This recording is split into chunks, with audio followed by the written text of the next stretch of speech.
Hey everyone, welcome back to the channel. This vlog is a compilation of all three Airbnbs we chose in Georgia in the cities of Tbilisi, Borjomi, and Sighnaghi. We spent the first 3 days in Tbilisi and opted for an Airbnb that is walking distance from Freedom Square. This Airbnb is called Apartment 17 and it costed us INR 40k for 3 days, and we were a group of 7 people staying here. So this is our Airbnb. The best thing about this Airbnb is you don't have to depend on a host to really check in. They have a keypad here, so before you check in, your host will actually share the passcode with you. You can enter that and the door automatically opens. So we've taken a 3 bedroom Airbnb. This can accommodate 7 8 people, and we are 7 people, so this is perfect for us.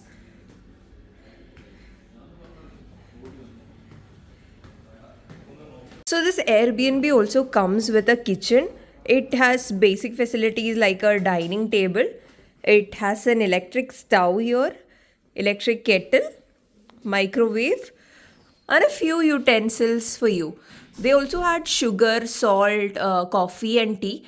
If you want, you can buy things from the store and cook here and eat. They also have a refrigerator here. Okay, this is the first bedroom. This is on the first level. There are two beds. There is a small wardrobe here. There is an AC, and the room obviously comes with a heater. It was quite surprising, but we ended up using both heater and ACs during our stay. This room does not have an attached washroom. The washroom is located outside of the room. So, this is the common washroom. It comes with a wash basin, a toilet, a bathtub, and a baby tub, which can also be used as a diaper changing station. They also had a washing machine, but we did not know if it would function properly and we did not intend on using it, so we did not check that.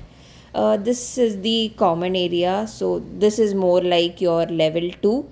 When you go up, you have a living space, seated area, you have sofas, you have a TV. We did not switch on the TV. We did not know what kind of channels they would have. So there is a common seating area. This also acts as a sofa bed. So if you have more people, you can actually use that as a bed. This is the second room. This again has a double cot. This also comes with a baby crib nearby. So if you're traveling with babies, this might be a great choice.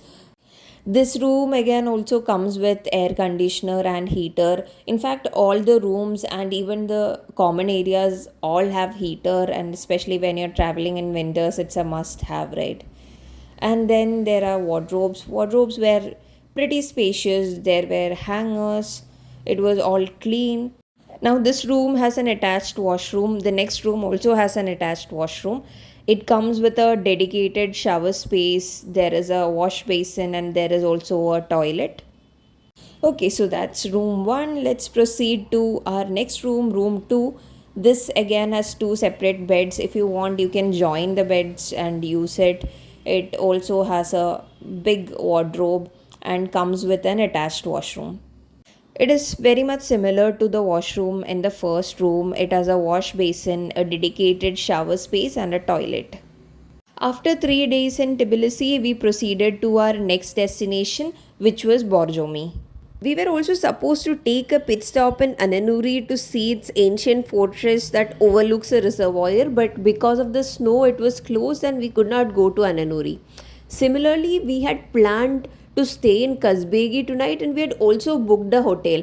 But there was so much snow on the way that the roads were blocked and we could not go to Kazbegi. So the stay for our next day was actually arranged in Borjomi. We called up the host and checked if they have the Airbnb available for this day as well.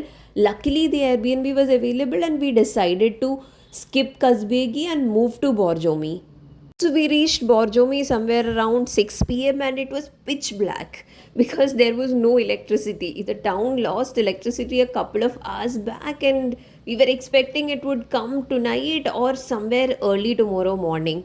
It is going to be a true nightmare because it is so cold out here. There is so much snow, and without electricity, the room heaters are not going to work, nor the water will be hot. And guess what? The power did not arrive till next morning. We had to all sleep in the cold with multiple layers of clothing on.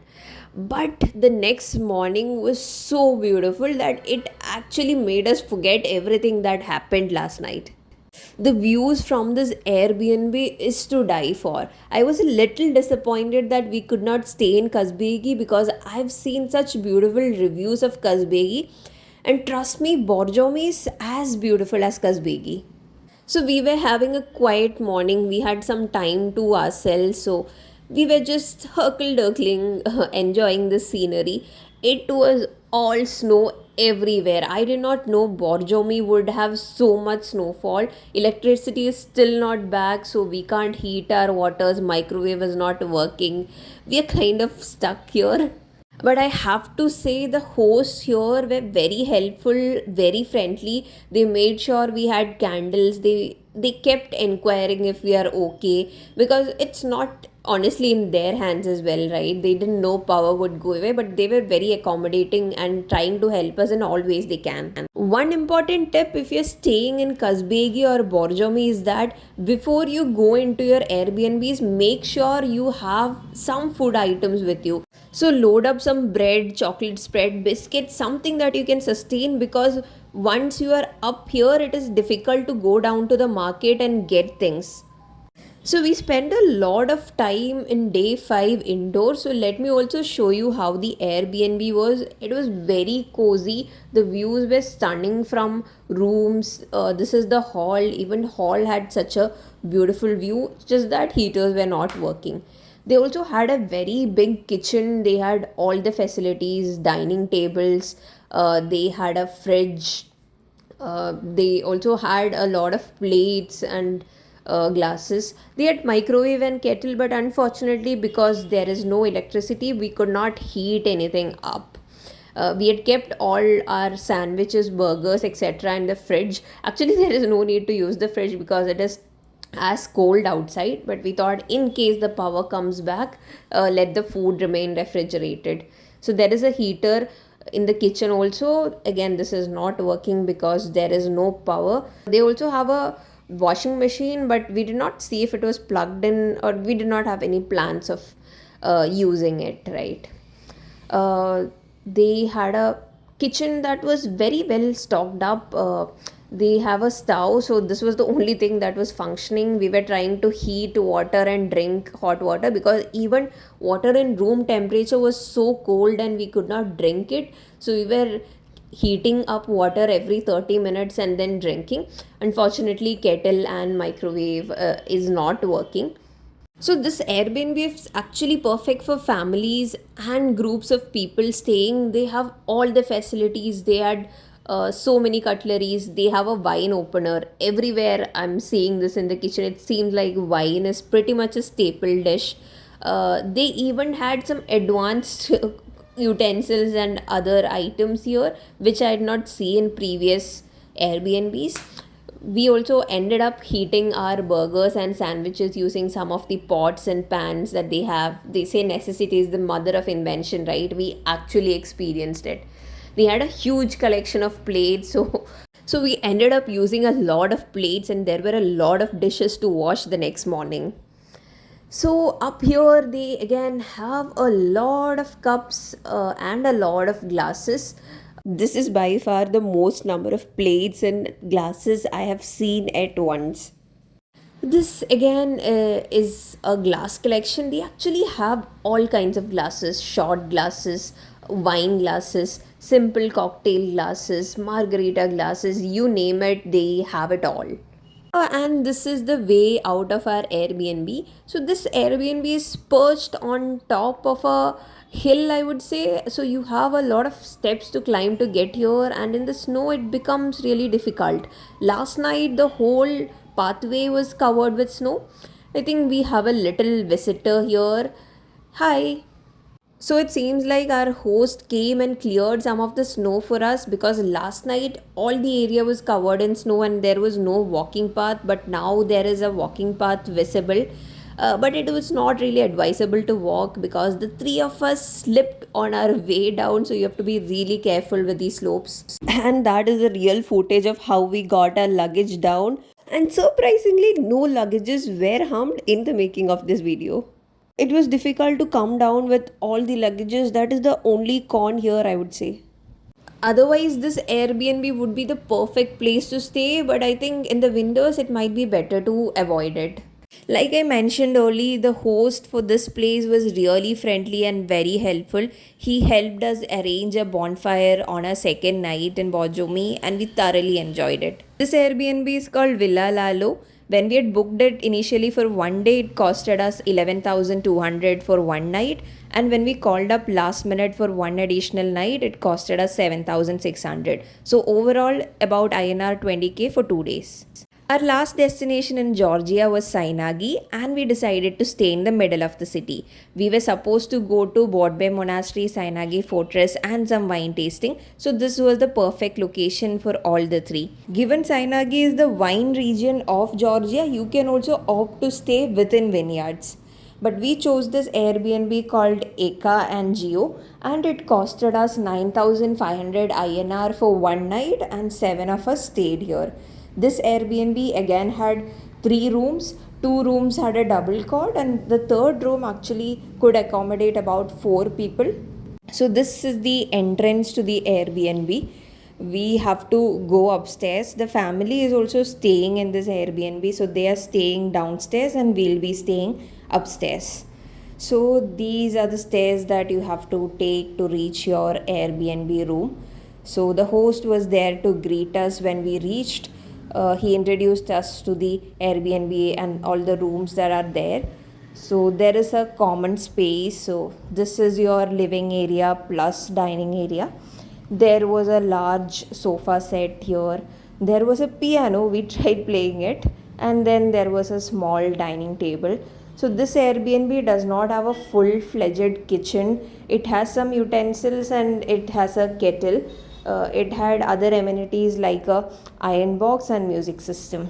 So this is the first room. This is a rather small room. It comes with a double coat but was very cramped. The cupboard is also nearby, and then it comes with attached washroom. So this is the smallest room in this Airbnb. Another problem was that the shower was not working in this room, so people staying in this room had to go to the next room to take a shower. This is the second room. This looked like the master bedroom. It again had a double cot. This was comparatively spacious compared to the first room that I showed. All rooms come with heater. This room also had a TV. It has a cupboard and a table that is here, and then also comes with attached washroom. So let me show you how the washroom looks like. So it was rather spacious. There was a mirror, there was a separate shower area, and then there was a toilet. This is the second level of this Airbnb. So the third room is located upstairs. So we are going up. Let's see how the room looks like. So the upstairs only has this room. There is no other common area here. You directly enter into the room. So there are a total of three beds here, but it can accommodate up to four people. So I would say at least 8 people can stay in this Airbnb. We were a group of 7 and this was convenient for us. So this room also has an attached washroom. It has a toilet, a wash basin, and a separate shower area. So once again we've come back downstairs. So this is the kitchen cabinet. They had a collection of plates and glasses. I don't know what is with Georgia, but all Airbnbs have a lot of glasses in collection. This was nothing less. I think there were about 40-50 glasses and cups in this Airbnb alone.